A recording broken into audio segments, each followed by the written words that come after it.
Page 10 in your book starts talking about different types of ventilators: negative pressure ventilation, positive pressure ventilation, and then high frequency ventilation. We'll talk about high frequency just a little bit for now. You'll hear about it a lot more during your pediatric class because that's when you're going to see the high frequency on little kiddos.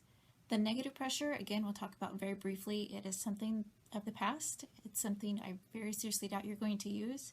And then the positive pressure ventilation is what you'll use on a daily basis in the hospital. Again, we'll talk about high frequency ventilation just very briefly. Basically, you need to know at this point in time that high frequency is a ventilator that can give a respiratory rate of 60 breaths per minute all the way up to 4,000 breaths per minute.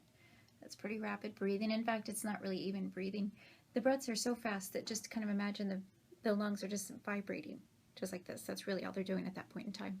And again, we'll talk about this a lot more during your pediatric class. I do have a YouTube video I will show you in class of the high frequency ventilator and how it works, so that will help you understand it a little bit more. We're going to talk a little bit about negative pressure ventilation. Again, it's a mode that I'm pretty sure you're not ever going to use. It is a mode that was developed during the polio epidemic, and before the negative pressure ventilators were developed, medical directors had to stand at the head of the bed bagging the patients until they needed a restroom break, and then another doctor would come take their place. So obviously there was a need for something that would be mechanical so that people didn't have to stand at the head of the bed breathing for these patients around the clock. That's when negative pressure ventilation was developed. You can think of it as negative pressure sucks. So it's a vacuum, and what it does is it goes to the outside of the body and it literally pulls the thoracic cage out. And by doing that, Boyle's law, volume and pressure, whenever we pull this out, there's more volume inside the lungs, which means there's negative pressure inside the lungs. At that point in time, there's more pressure outside than there is inside, so air goes in. Boyle's law, volume, pressure, more volume, pressure goes in. It's pretty much that simple. It is not as dangerous as positive pressure ventilation in regards to increased blood pressure, risk of stroke, that kind of thing, which we'll talk about in the future. However, there is something called tank shock that negative pressure ventilation has, which is a bad thing. Just imagine, we're pulling out the thoracic cage, we're pulling out the ribs, we're pulling out the muscles. That's how it works. By pulling everything out, just imagine like a big suction, pulling everything out. But it doesn't only pull out air or ribs or muscles, it also is going to mess up the blood flow.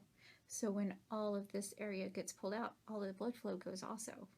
And that's what's called tank shock, because the blood flow is not flowing like it's supposed to. Again, with negative pressure ventilation, we see that suction is applied. And this will make more sense when I show you some pictures in class.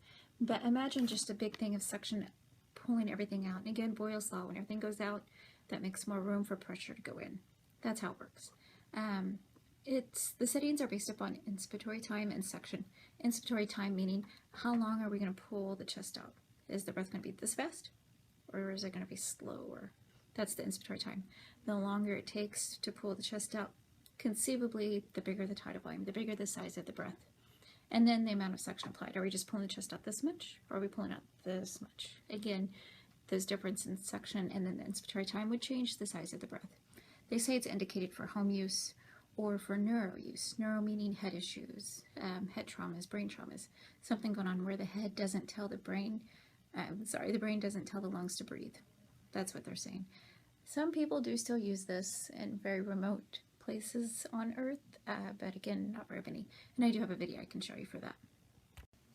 You might recall a few PowerPoint presentations back that we talked about pressure always goes from areas of higher pressure to lower pressure. Always, no matter what. It'll go from higher concentrations to lower concentrations.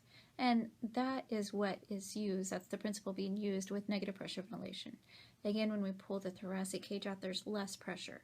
So the ambient air, is what your book is talking about on page 11, becomes higher than what is the pressure inside your chest. By increasing the size, the volume goes down, the pressure goes down. And that pressure going down makes it less than the ambient air. If you look on page 11, there's a picture in your book that shows this. So the pressure on the outside is more than what's inside, so it's going to go from areas of higher concentration to areas of lower concentration. It's really that simple. It's just pressure gradients, and that's how the negative pressure ventilator works. The main thing to remember with negative pressure, the best benefit, I guess you could say, is that there is no ET tube, no endotracheal tube. The reason why the endotracheal tube is a bad thing is because it is a major cause of infection. People are always touching it, handling it. Basically, bacteria can grow in it and that kind of thing. I don't want to get too much into it at this point in time because you haven't really studied the endotracheal tubes. You'll get to that in FRC2. But then we'll be able to talk about the risks of the endotracheal tube a little more at that time.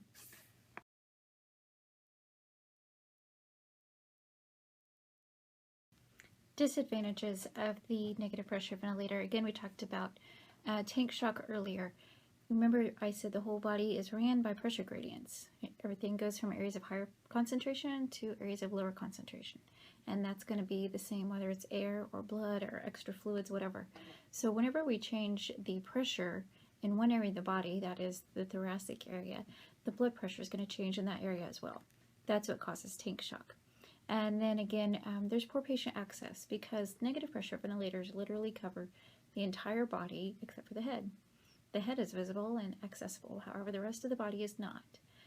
So, you can't really go to the bathroom if you're in an iron lung. You can't fix an IV if you're in an iron lung because you can't get to it. They're literally in a cage, so to speak. Because of the poor patient access issues with the iron lung, they came up with something called the chest cuirass. And that is something also called a turtle shell. So if you can imagine a turtle shell while listening to this, it just goes around the thoracic cage. The iron lung covers the entire body except for the head. I'll show you pictures in class so you know what I'm talking about. However, the chest cuirass, again, just goes around the thoracic cage. That means we can start IVs in the arm. We can get to the arm. That means we can put Foley, well, not us, but nurses can put Foleys in if they need to. Whatever the case may be, they can change the bedding. They can really access the patient. Again, the chest cuirass, a thing in the past. We'll not see that in the future, I'm quite sure. They've tried to bring it back a couple times, but it's never succeeded. Basically, iron lung with available patient access.